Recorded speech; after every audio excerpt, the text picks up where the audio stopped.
edisi hari ini masih bersama Talkshow Batan, Sonora atau Badan Tenaga Nuklir Nasional. Ya, temanya adalah tentang persepsi publik Kalimantan Barat terhadap nuklir.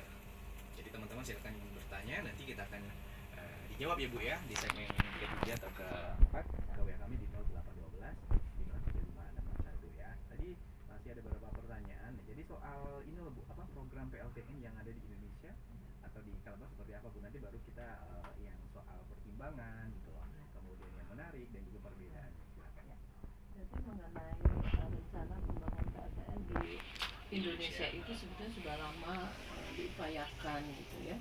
Nah, salah satunya itu yang pernah direncanakan itu akan dibangun di Muria dan di Bangka ya, di Bangka Belitung. Nah, kedua proyek itu sampai hari ini belum terrealisasi.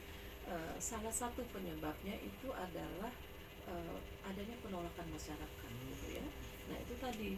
Nah, penolakan masyarakat itu dikarenakan gitu ya. Jadi belajar dari dua kasus itu karena masyarakat itu pada umumnya kurangnya pengetahuan ya, kurang pengetahuan, kemudian informasi yang diterima terkait PLTN itu kurang berimbang. Itu tadi ya. Jadi yang ada yang diakses oleh masyarakat itu informasi-informasi yang negatif. Kemudian ada juga ternyata rasa ketidakpercayaan pada pemerintah itu dari masyarakat, itu juga menjadi sebab. Kemudian adanya ketakutan bahaya nuklir.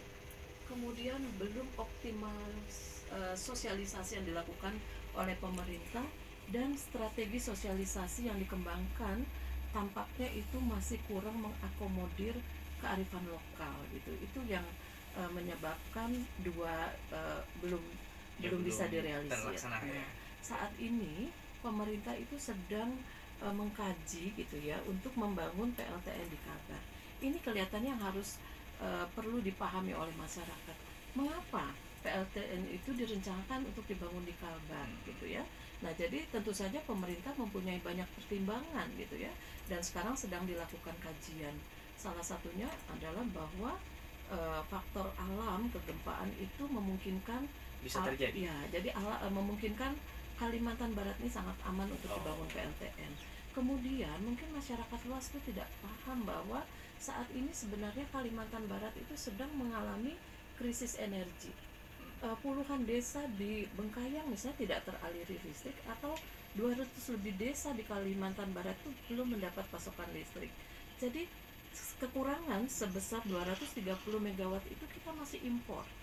Mungkin masyarakat nggak tahu bahwa kita ini impor listrik loh dari Malaysia gitu ya.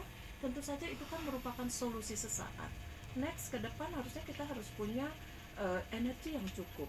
Dan kemudian juga masyarakat harus paham bahwa selama ini Kalimantan Barat ini mempunyai ini kan sumber daya alam yang luas, tetapi luar biasa, tetapi kita masih kesejahteraannya rendah gitu.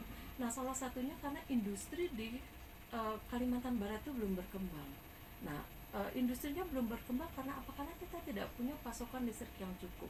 Nah, karena itu berdasarkan berbagai kajian, dipandang PLTN itu merupakan salah satu solusi di mana Kalimantan Barat bisa menyediakan listrik yang besar untuk menggerakkan ekonomi berbasis industri. Jadi kira-kira itu alasan mengapa Kalimantan itu perlu membangun PLTN. Kemudian juga Pak Gubernur kita itu jadi berinisiatif gitu ya untuk mengembangkan PLTN, dikarenakan ada program industrialisasi di Kalbar yang diproyeksikan itu memerlukan 3.783 megawatt sampai tahun 2027. Jadi ya itu solusi sebetulnya. Artinya berarti tadi ada beberapa hal juga sampai tahun 2027 ya dari program PLTN di Indonesia atau juga di Kalbar. Nah, apakah selama ini dari beberapa pemerintah juga instansi terkait ada nggak sih beberapa pertimbangan gitu loh? Untuk pertimbangannya sendiri ada nggak? Maksudnya pertimbangan? Iya, pertimbangan antara yang di Kalbar tadi dengan PLTN itu. Ya, jadi sebetulnya lintas sektoral itu sudah mengkaji gitu, misalnya kebutuhan untuk rumah tangga berapa, kebutuhan untuk pariwisata berapa, untuk industri berapa. Nah, berdasarkan kajian itulah kita memerlukan support listrik yang memadai. Nah, kalau kita lihat sumber energi yang lain itu memang ada, punya potensi, tetapi tidak bisa karena listrik nuklir itu kan punya kelebihan.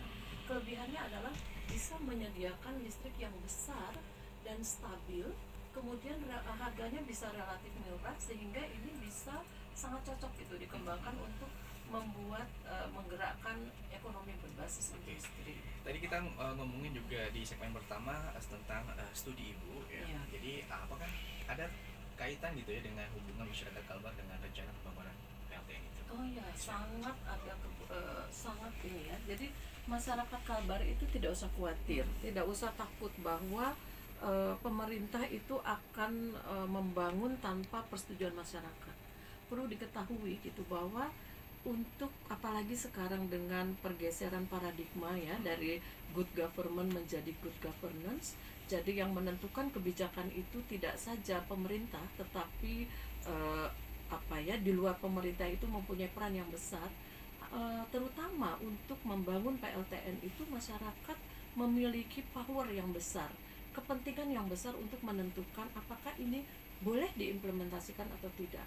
Karena salah satu persyaratan yang harus dipenuhi oleh pemerintah untuk membangun PLTN itu adalah public acceptance, penerimaan publik. Nah, itulah yang sedang diusahakan. Jadi sebetulnya kita punya waktu yang banyak ya, sambil menunggu kebijakan itu, masyarakat itu punya waktu untuk check and recheck ya, untuk pemerintah pun seharusnya mulai melakukan sosialisasi gitu supaya kita semua bisa sampai pada satu pemahaman untuk yang kita kejar sebetulnya apabila nanti disurvei masyarakat apakah akan menerima atau tidak. Yang kita inginkan adalah masyarakat itu tahu dan paham, sehingga kalau dia menolak itu dikarenakan mereka paham ya, dan kalau dia menerima itu juga bukan karena alasan yang lain ya, tetapi karena mereka paham. Sementara salah satu alasan yang menyebabkan mereka menerima tanpa mereka paham, tanpa mereka punya pengetahuan yang cukup adalah karena mereka merasa bahwa adanya PLTN ini bisa merubah kehidupan mereka. Seandainya PLTN ada, menurut masyarakat bisa jadi ekonomi kita berkembang, industri kita maju, lapangan kerja banyak, sehingga mereka ingin ada perubahan. Itu yang menyebabkan ada perubahan ya. Iya. Baik. Nanti di segmen ketiga saya mau nanyain soal yang konsen publik nih Bu. Iya. Konsen publik terhadap rencana pembangunan PLTN di Kalbar. Apakah Iya. juga kemudian ada pro kontra tentunya ada. Iya. Nanti mungkin silakan Bu jawab. Tetap bersama kami Sobat Sonora di Talkshow Sonora.